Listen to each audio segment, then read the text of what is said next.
I remember the day vividly, even though it happened back in 2002 when I visited my hometown in China. The sun was beating down on us as we made our way to the riverbank near the levee. My friend had told us about the human bones he had seen there, and curiosity got the best of us. As we arrived at the location, I saw the human skull and bone fragments scattered on the sand.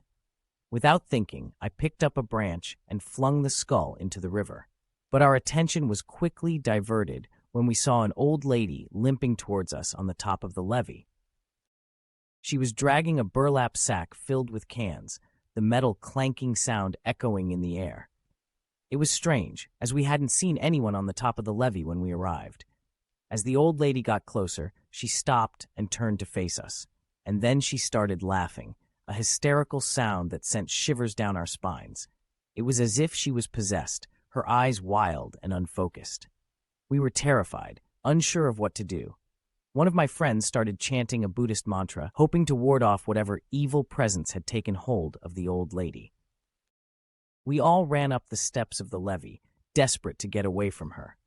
As I passed by her, I caught a glimpse of her face, contorted in a twisted grin as she continued to laugh.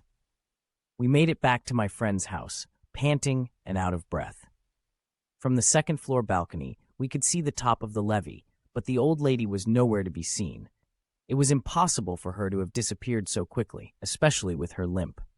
To this day, I still wonder what caused the old lady to act the way she did. Was it something paranormal, a ghostly presence haunting the riverbank? Or was she simply a woman who had lost her mind, driven to madness by some unknown force? The memory of that day still haunts me, the image of the old lady's laughter etched into my mind.